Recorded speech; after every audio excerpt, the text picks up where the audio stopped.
Ini tanggal 20 September ini mulai saya melakukan untuk ke semua driver untuk biar mengerti masalah super driver skill Pak ya, biar terciptanya itu driver-driver unggul. Nah, karena driver unggul tersebut pasti itu paham yang namanya super driver skill ya Pak. Untuk Pak Hasrul, di sini dimulai dari metode pengecekan kendaraan. Nah, jadi sebelum melakukan aktivitas setiap hari itu Pak Hasrul tuh harus mengecek mulai dari body unit. Body unit itu dalam kondisi bagaimana? Itu dicek. Nah, terus ban itu sama cek mulai dari tekanan. Kita kan bawa unit itu kan bermuatan Pak, jadi harus mengerti tekanan ban itu yang harus dijalankan setiap hari itu biar kita di jalan biar enak Pak. Nah, terus dari air, untuk air radiator, nah, terutama air radiator, radiator lah. Untuk air radiator ini saya cek periksa setiap hari dalam kondisi penuh apa berkurang. Jadi kalau bila mana berkurang tolong diisi Pak ya. Nah, untuk kelistrikan juga, untuk kelistrikan ini saya cek mulai dari lampu sen kanan kiri maupun depan dan belakang itu saya cek ya Pak. Jadi ini ya berpengaruh juga. Terus untuk oli mesin juga saya cek setiap hari. Itu nanti apakah berkurang ataukah perlu ditambahkan ya. Jadi kalau misal berkurang ya Mas, kalau masih ada sedikit tolong nanti diajukan ya untuk penambahan oli ya. Dan untuk kelengkapan tol kit mulai dari P3K, kunci dan dongkrak itu harus lengkap Pak, sampean cek ya. Ditakutkan kalau sampean tidak ngecek kunci dan dongkrak waktu di jalan bannya kempes, itu tidak ada kunci dongkrak kan sampean bingung Pak untuk ya. Terus untuk SIM dan surat-surat kendaraan harus sesuai Pak. Di bawah SIM itu SIM ada apa enggak, terus surat-surat kendaraan cocok apa enggak Pak. Dan untuk segitiga pengaman kalau ada tolong dicek juga ya.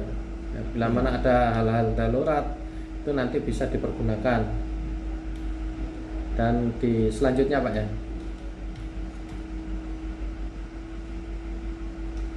untuk defensive driving ini dimaksudkan ini Pak ya, untuk artinya ini tolong dipahami Pak, untuk perilaku mengemudi yang menerapkan metode safety driving sehingga mampu mengidentifikasi bahaya dengan mengambil resiko yang paling rendah. Nah, ini dimaksudkan ini sampean itu harus tujuannya tidak menjadi penyebab kecelakaan, tidak menjadi pemicu kecelakaan, dan tidak terlibat dalam kecelakaan. Itu untuk defensive drivingnya Pak. Jadi untuk di pedomani sebagai driver Pak ya.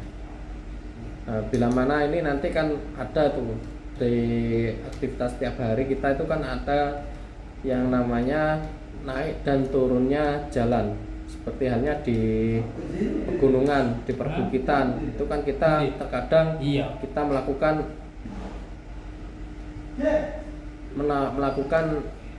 tanjakan Pak. Jadi di situ kalau kita melakukan tanjakan tolong untuk persneling kan diperkirakan Pak. Jadi menurut Bapak untuk persneling di tanjakan itu yang harus dilakukan dimasukkan di gigi berapa Pak?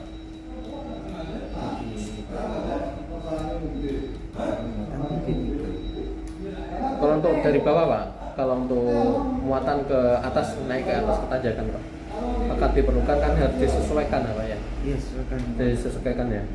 Jadi kalau untuk terus di turunan ya harus disesuaikan ya Pak. Iya. Terus bila mana nanti ada suatu kejadian, seperti halnya di contoh gambar seperti ini, ada pengendara ibu-ibu. Nah, ketika melakukan sen kanan, ternyata dia belok ke kiri Pak. Nah, dan ketika melakukan sen ke kiri dia belok ke kanan. Jadi bila mana mengetahui hal-hal seperti itu Pak, ini ya jaga jarak Pak ya. Ya, untuk jaga jarak dan melakukan klakson Pak. Jadi kalau dalam klakson tersebut ya jangan sampai mencet terlalu lama Pak. Jadi sebentar saja untuk mencetnya dan dibilangi kalau salah Pak. Jadi ya harus sopan juga Pak, biar terjadi hal-hal yang ya saling ngolok-mengolok gitu Pak ya. Dan di gambar selanjutnya, nah ini bila mana Hasrul ini di tikungan Pak, di persimpangan 3.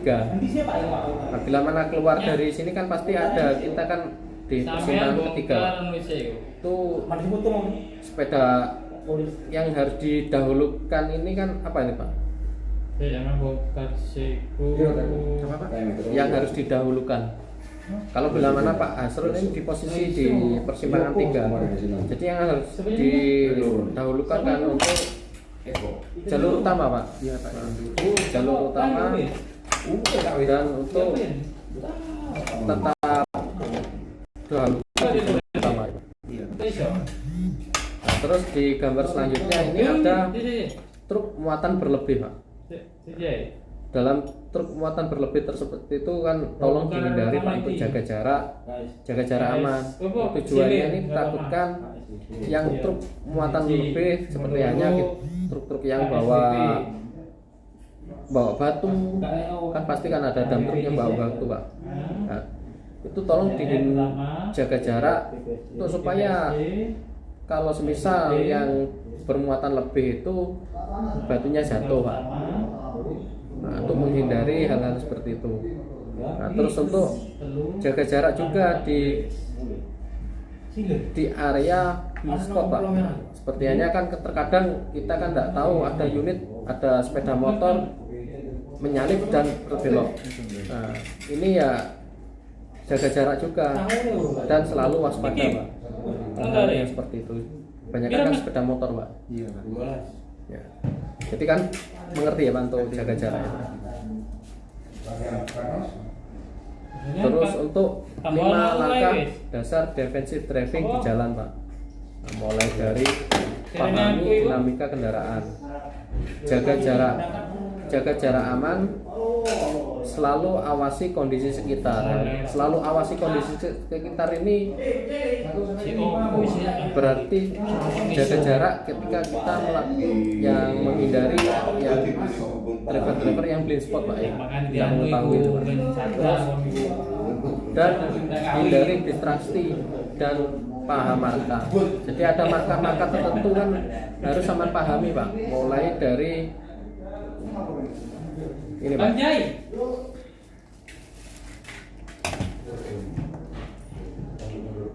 Marka jalan Pak. Jadi kalau jalan ini Pak, marka ketika ada jalur putih putus-putus itu bisa kita ke kiri maupun ke kanan Pak. Dan bila mana ada jalur putih lurus dan putih itu sebelah kanan yang putih lurus, itu ketika kita berada di jalur sebelah kanan ada jalur putih lurus, putih putus-putus dan sebelahnya putih lurus-lurus, itu kita bisa belok kiri dan tidak bisa ke kanan. Dan bila mana ada jalur putih lurus 1, itu kita tidak bisa melewati batas tersebut karena harus paham Pak di jalan, di marka. Dan untuk area blind spot juga, area blind spot tersebut harus juga paham kita Pak. Jadi tujuannya kita itu waspada di jalan biar gak terjadi hal-hal yang tidak diinginkan Pak. Jadi harus waspada, harus fokus. Terus masalah dinamika kendaraan Pak. Dinamika kendaraan Pak Hasrul itu harus memahami mulai dari panjang kendaraan yang kita bawa, lebar kendaraan, itu lebarnya kendaraan, untuk memahami haluan Pak, haluan kendaraan, tinggi kendaraan. Nah ini yang tinggi kendaraan ini terkadang driver ini kan tidak memahami Pak. Ditakutkan pas waktu posisi mau menyalip, biasanya menyalip ke kiri itu tidak diperbolehkan. Tapi terkadang kan ada yaitu driver-driver yang mengambil kesempatan di jalur kiri, yaitu kalau tidak paham tinggi kendaraan, pas ada pohon yang agak condong agak pendek, ditakutkan pas waktu mau mendahului unit tersebut tersangkut Pak. Jadi harus paham ya Pak. Terus untuk grand balance kendaraan, terus bobot muatan kendaraan, dipastikan jangan bawa unit tersebut harus mengetahui lah bobotnya Pak. Takutkan pas waktu berbelok itu Pak Asrul kehilangan kendali. Terus untuk fungsi panel instrumen kendaraan itu mulai dari lighting, lampu. Untuk lighting itu harus diwajibkan ketika kita mau berbelok, itu pun jangan mendadak ya Pak. Jangan mendadak. Dan jaga jarak dari unit depan dan belakang. Jadi seperti itu Pak ya, itu dipahami Pak. Mulai zona analisa. Nah, ketika zona analisa itu harus dipahami. Jadi ada dari keputusan 30 sampai 120 detik untuk melihat dan 12 sampai 15 detik untuk analisa. Ya Pak.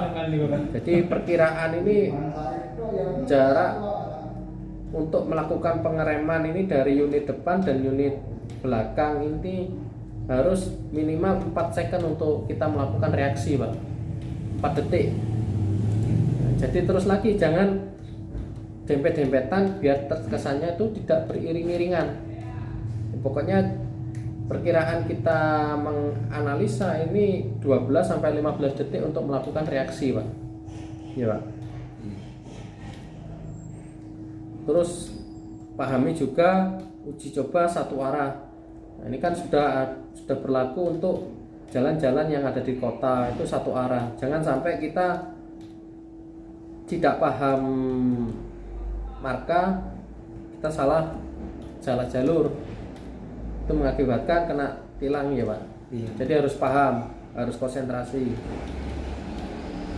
Terus dilarang menggunakan handphone di waktu berkendara. Bila mana dibutuhkan, mending menepi dulu Pak. Dan untuk lagi ini ada anjuran dan himbauan, kalau kita serah terima di toko jangan merokok ya Pak ya. Iya. Difokuskan kita serah terima sesuai dengan aturan. Serah terima dihitung, pokoknya jangan sampai merokok. Merokok ada tempatnya. Nah, terus pastikan di jalur yang tepat untuk jaga jarak yang aman dari muatan yang berlebih dan kendaraan yang lain. Selalu waspada dan lihat kaca spion untuk menghindari yang namanya blind spot. Dan selalu gunakan lighting kanan maupun lighting kiri ketika kita mau berbelok ya Pak. Jangan menyalip di tanjakan atau tikungan Pak. Soalnya kita bawa unit yang bermuatan. Kita ikuti alurnya saja ya Pak ya. Tambah ono 20 wis. Iku piro saiki? Dan selalu menggunakan safety belt Pak. Itu pastikan ketika mau berangkat harus kita sebelum berangkat harus terpasang ya Pak. Jangan dibiasakan duduk langsung kita berangkat. Biasakan kita memasang safety belt. Kalau sudah terbiasa seperti itu, nanti kita seket ngono wis. Nggak usah nunggu-nunggu diberitahu ya Pak. 897. Sing mau isu sampean tambahno. Nah, bila mana terus lagi ada area yang kurang untuk stamina unit, misal mulai dari roda, segera diajukan ya Pak. Saling menjaga kita sebagai driver untuk driver yang lain. Saling menjaga seperti itu Pak. Kebersihan juga. Terus dan diwajibkan ketika masih ada sholat diwajibkan melakukan pengisian ya Pak. Biar tidak kita kesusahan untuk sholatnya Pak. Dan setelah bongkar itu pastikan unit terparkir di tempat yang ditentukan ya Pak ya. Jadi untuk masalah super driving skill ini ada yang ditanyakan Pak? Enggak, Pak. Tidak ada ya Pak. Ini ya kalau sudah